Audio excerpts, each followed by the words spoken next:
하우르 책 읽는 사람들의 책 수다 두 번째 시간입니다. 알랭 바디우의 사랑 예찬 제2장을 가지고 이야기를 나누어 보겠습니다.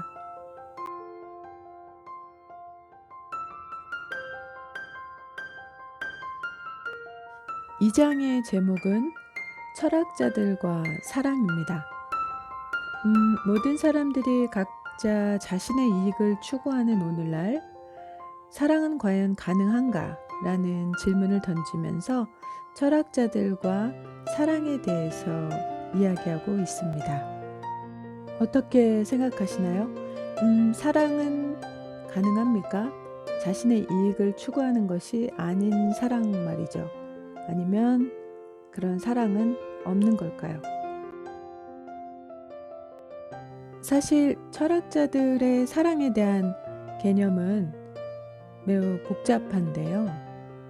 저도 다 읽어보지 않았지만 크게 대별해서 한편에서는 합리적인 의혹을 제기하고 또 다른 한편에서는 사랑을 옹호하고 있다고 말할 수 있겠습니다. 그러니까 합리적인 의혹이라는 것은 사랑은 그저 환상이다, 감정의 속임수다, 실체가 없는 무엇이다 이렇게 얘기하는 것이라면 반대편에서는 사랑을 옹호하고 그 가치를 알랭 바디우처럼 예찬하고 수호하려는 입장인 거죠. 예를 들어 쇼펜하우어처럼 비이성적이고 순간적인 열정의 현상일 뿐이다 라고 사랑의 가치를 인정하지 않는 반사랑 철학이 있는가 하면 키에르케고르처럼 사랑의 주관적인 경험을 단계별로 구분하고 최상의 경지까지 제시하는 철학자도 있습니다. 그럼 두 철학자의 사랑에 대한 대표적인 저서를 보면서 그 긴장을 느껴볼 수 있겠습니다. 먼저 쇼펜하우어의 사랑은 없다는 책은 그의 사랑론, 행복론, 또 죽음에 대한 철학, 정치, 처세, 종교 이런 것들에 대한 쇼펜하우어의 핵심적인 사상을 정리해 놓은 책인데요. 한마디로 인생 에세이라고 할 수 있는 이 저서 제목은 사랑은 없다이고 바로 책의 1장 소제목이기도 합니다. 사랑은 없다. 굉장히 냉정하게 들립니다. 그 내용은 이런데요. 좀 소제목을 가지고 얘기해보면 이런 질문을 던져요. 사랑이 목숨과 바꿀 만큼 일생에 중대한 사건일까? 입니다. 이런 질문을 들으면 좀 자신이 없어지네요. 당신의 사랑이 목숨을 바꿀 만큼의 일생일 때 중대한 사건이냐. 그리고 사랑은 아무리 미화되어도 정욕이 우선한다. 라든지 사랑의 고뇌와 환락 물론 있는데 그것은 인류의 종족 유지 본능이다 라든지 가장 남성적인 남자가 가장 여성적인 여자를 원한다 라든지 이런 얘기들은 다 같은 맥락에서 사랑을 조소하고 있는 것일까요? 그리고 사랑의 환상은 형이상학적 목적을 완성하는 데 있다라고 말하면서 사랑을 환상으로 보고 있습니다. 우리가 씁쓸하게 고백하는 말 중에 이런 거 있어요. 내가 그렇지 뭐. 우리가 그렇지 뭐. 이거 굉장히 안 좋은 말이긴 한데 자책하고 낙심할 때 이런 표현들을 하게 되는데 지금 그럼 쇼펜하우어도 사랑이 그렇지 뭐. 사랑이 어디 있어. 이런 건지 아니면 이성을 통해서 감성을 평가하고 있는 것인지 저는 후자라고 생각은 하고 있거든요. 우리가 이렇게 사랑에 대해서 부정적인 말을 할 수밖에 없는 때가 있기는 있어요.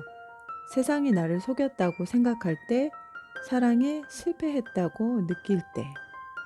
그러면 그렇다고 해서 사랑은 없는 것인가? 과연 환상인가? 또 그건 아닌 것 같죠? 이번에는 키에르케고르의 사랑의 역사를 살펴보겠습니다. 키에르케고르는 사랑을 세 가지 단계로 나누는데 많이 들어보셨을 거예요. 첫 번째 단계는 심미적인 단계. 여기는 만족, 에고이즘 같은 것이 있고요. 그래서 자기가 기뻐하고 경험하고 또 헛된 유혹이 도사리고 있기도 하는 이 다음 단계로 넘어가게 되면 윤리적 단계인데요.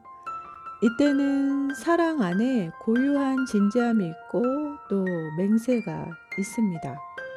그리고 이 윤리적 단계를 넘어서게 되면 키에르케고르는 종교적인 최상의 단계에 이른다고 봤습니다.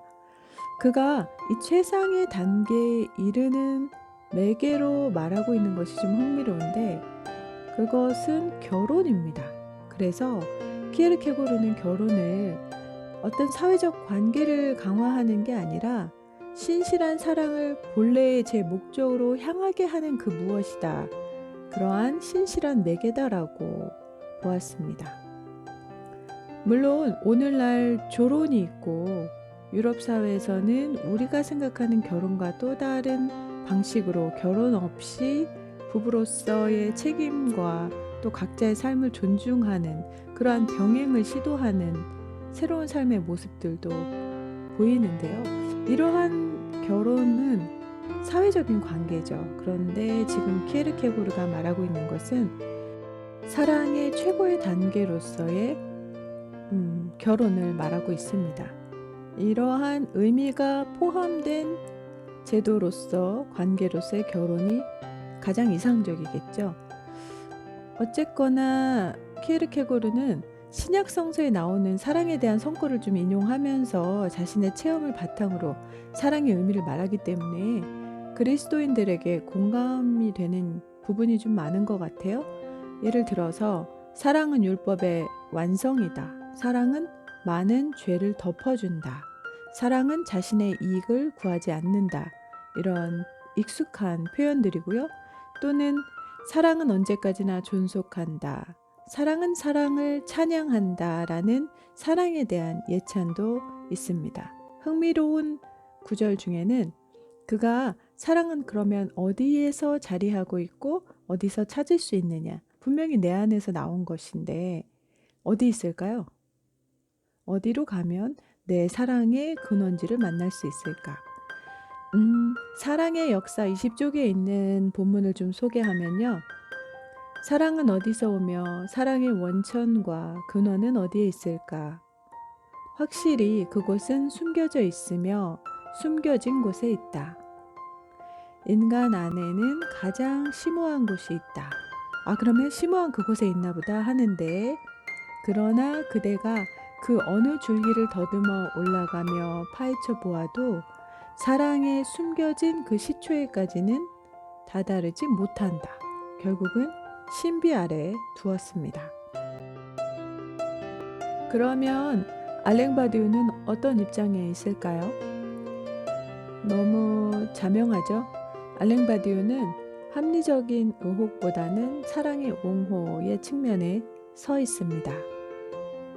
그리고 그가 이런 사랑에 대해서 선구자적인 관점을 제시한 철학자로 소개하고 있는 것은 플라톤인데요.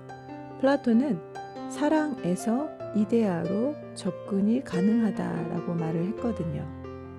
즉 사랑의 경험은 플라톤이 이데아라고 부르는 그 무엇을 궁극의 선이라고 할까요? 그것을 향한 일종의 도약이 가능한 것이라는 거죠. 그래서 알랭바디우는 사랑의 우연이나 모험에 대한 최초의 직관을 플라톤에게서 찾은 거예요.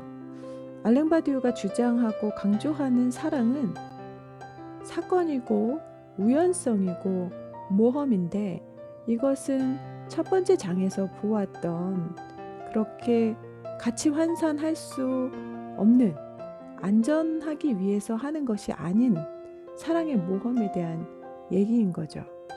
그래서 사랑은 동일성만이 아니라 차이에서 비롯된 세계를 경험할 수 있는 무엇이다라고 했습니다. 우리가 쉽게 이해할 수 있는데요.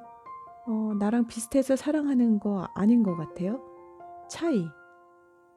너무나도 다른 차이에서 비롯된 사랑이 나를 힘들게 하기도 하지만 그래서 다가오는 많은 시련과 고통을 또 사랑을 통해서 극복하고 감내하게 되는데 제가 제시한 본문을 한번 읽어보겠습니다.